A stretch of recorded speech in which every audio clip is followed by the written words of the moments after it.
Albert Breer, the Monday morning quarterback, senior NFL reporter. They call him Bert locally. I was watching the Patriots pregame show, and all I know is Tom Curran and Michael Hawley kept saying, "Let's go out to Bert." And I go, "Who's Bert?" Next thing I know, I got Albert Breer on the field. So should I call you Bert?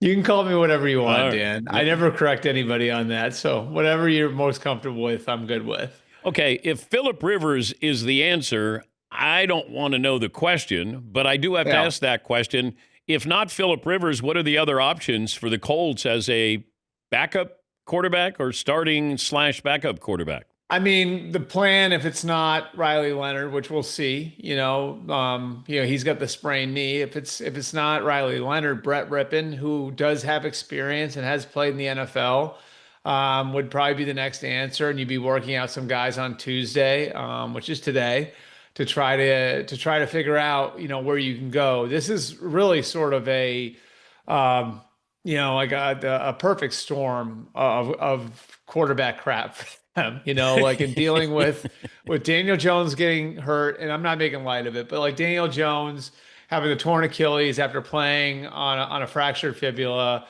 Riley Leonard tweaks his knee.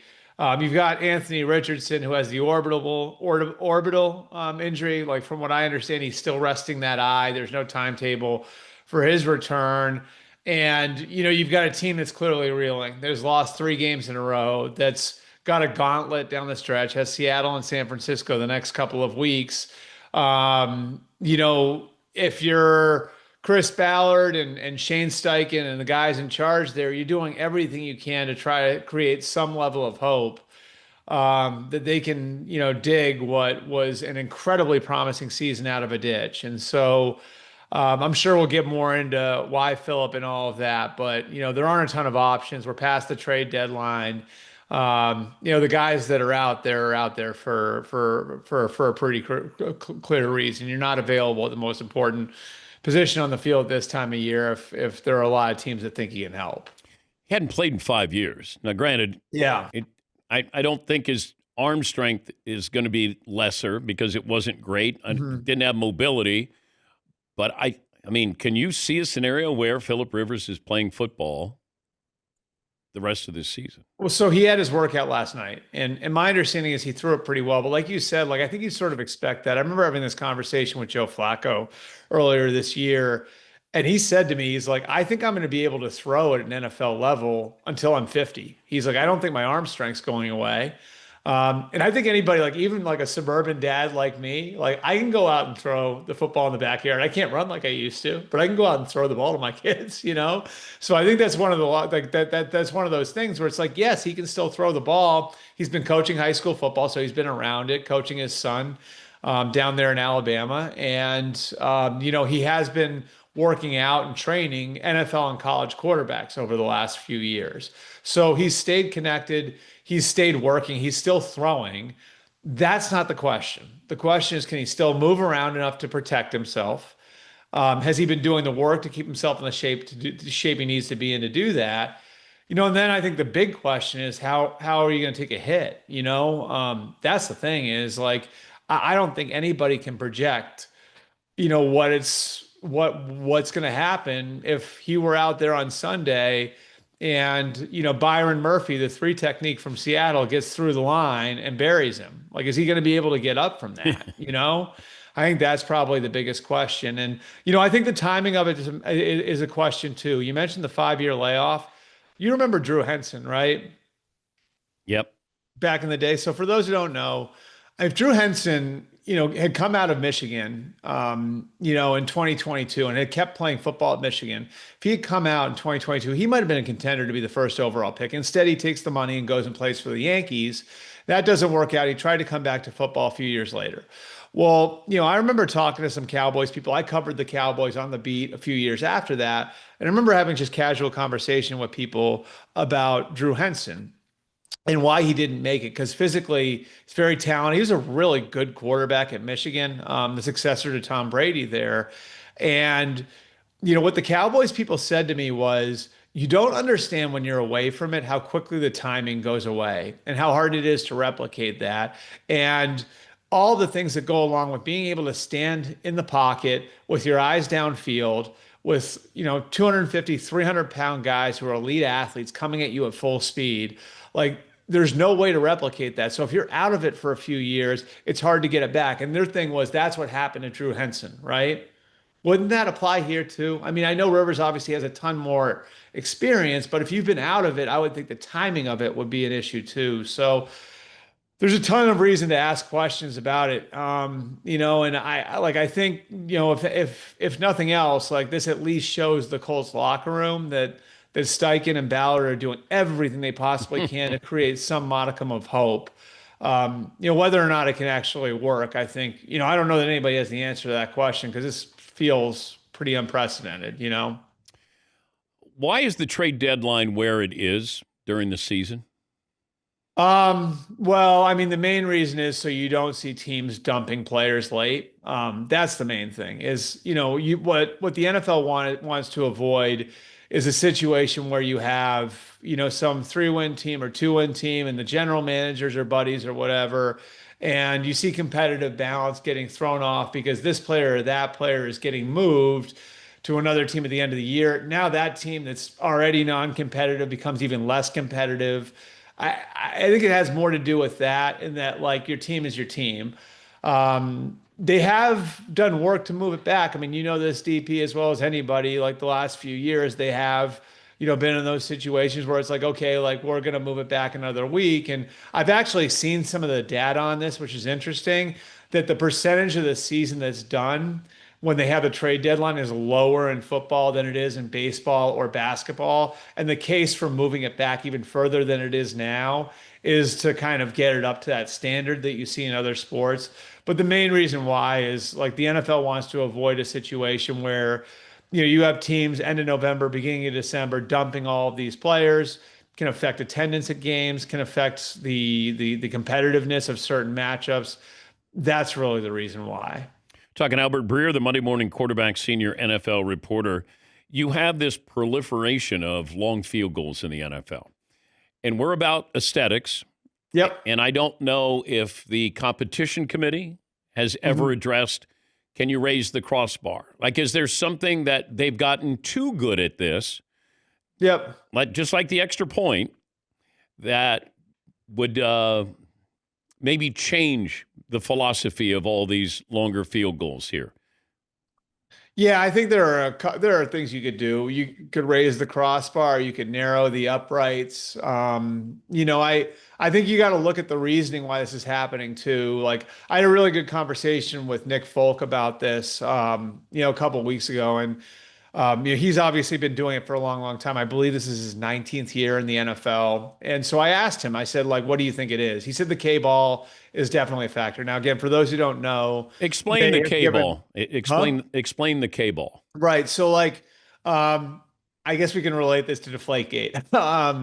Like quarterbacks have always been given the opportunity to prepare balls, right? So they can have each game ball just as they like it for game day. So the quarterbacks have always had that opportunity to do that.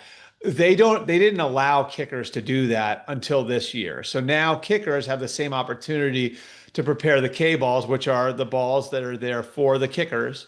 The kickers and punters can prepare the balls the same way the quarterbacks do for game day. So I think most kickers would tell you that's a factor. I don't know exactly what they're doing. Whether I actually asked him, I said, is there something everyone's doing to the ball? He's like, I don't know. I just haven't talked to enough people to know. But I'm sure that everybody's done research onto it and looked into it and is doing something that's helping them. So that's number one. The second thing that folks said to me was more interesting, though. He said because it's become so competitive for college scholarships and then obviously, spots in the NFL, what you're seeing is better athletes at the position now. And so you've got a guy who, is a really good high school player who's maybe a really good high school receiver or a really good high school corner or a really good high school linebacker. And maybe he could play Division II or III college football. But if he learns how to kick, he can kick at Alabama or he can kick at Oregon or he can kick at Ohio State. And so now you have these guys who are like really good athletes in their own right, who are probably, college football players at a baseline. And now they're learning how to kick. And so you have these guys who are more explosive, who have better legs, learning how to do it. You add on to that some of the personal training they're getting, and better athletes are making it at that position. He had mentioned actually Tyler Loop, who's the Ravens kicker, who was from the University of Arizona, which is Folk's alma mater. He said he worked out with him, and he was like, I couldn't believe, like, when I talked to the strength coaches at Arizona, what sort of athlete he was. He said he was like a 21 or 22 mile an hour guy on the GPS, which is insane. You know what I mean? Like, that's not that far off from what like the field players run. So I think it's a number of factors, and I don't know exactly how you address it, but I do think that that's the one part that you really won't change. You could go back to the old rules and the K balls and everything else, but I mean, the fact that there are better athletes that are more specialized doing it, I think, is a factor as well. How many head coaching vacancies do you think we're going to have? I mean, I think the normal number, probably 7 or 8. You factor Total in. with like what happened with the Giant. Yeah, I mean, you have the Giants and the Titans now. I think there are definitely some like that have come up that maybe we didn't expect 2 months ago. Atlanta, Arizona would probably be in that bucket that are at least going to be, under some level of evaluation. What does Cleveland do? And then you have like your curveball, that would be like if Pittsburgh, and I don't think this would be a firing, but if Pittsburgh and Mike Tomlin have a mutual parting. So I think we'll get to that number to 7 or 8. And the interesting thing about it is I think a lot of teams are gonna have to evaluate this, Dan, and say, is what's behind door number 2 worth getting rid of what we know is already behind door Just number like 1? Penn State. Right. I mean, I think that's going to be it for a lot of these teams. Because I would make this argument, right? I think what's today, December 9th, right? So if you asked me on December 9th, 2024, I would have told you Ben Johnson and Mike Vrabel are going to be head coaches next year. I don't know where. I can't tell you exactly where, but those two guys are going to be head coaches next year. I'd even maybe have given you Aaron Glenn at that time. I'm pretty sure he's getting one, right? Who is that this year? I don't know if there's a hot guy. And that's it. You know what I mean? Like I like you have some interesting names. Like Jesse Minter's done a great job with the Chargers defense. I think Mike McDonald, because of their similar background, helps him a lot. Mike McDonald's had great success in Seattle, of course. Chris Shula, who's got the bloodlines, of course, is in the Rams program. Like he's another one. Like the hot offensive guy. I mean, who is it now? I mean, Joe Brady's had like a little bit of an up and down year in Buffalo. He's interviewed really well. So I think if the Bills finish strong, maybe he becomes the guy, and then you've got a couple of the second chance guys. Mike McCarthy, I think, will be in the mix. But I don't know like that you would look at it right now and say, yes, like this guy will be a head coach next year. And you had at least a couple of those guys last year. And I think in most years you have at least a couple of guys where you can say, yeah, like that guy's going to be a head coach this year. And so if you're a team that's like considering a change or you're on the fence, maybe that gets your guy a stay of execution. I even argue with Miami, right? Like where Mike McDaniel has now, like resurrected, like perception. It was interesting because I was having these conversations with some people with the Dolphins, and what one person told me is like that Steve Ross was hearing the buzz that Mike McDaniel will be a great second chance head coach. And it caused Ross to say, well, wait a second, then why would we get rid of him? You know what I mean? Like if he's going to be such a good, if it's going to be such a good hire for somebody the second time around, why aren't we trying harder to see if we can make the first time around work?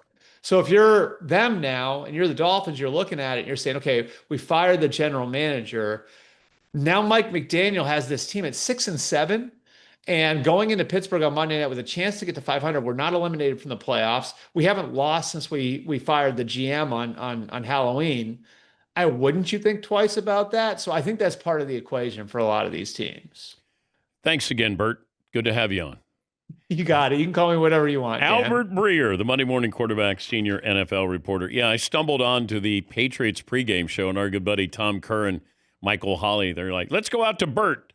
I go, who is Bert? And all of a sudden, it's Albert Breer there on the sidelines.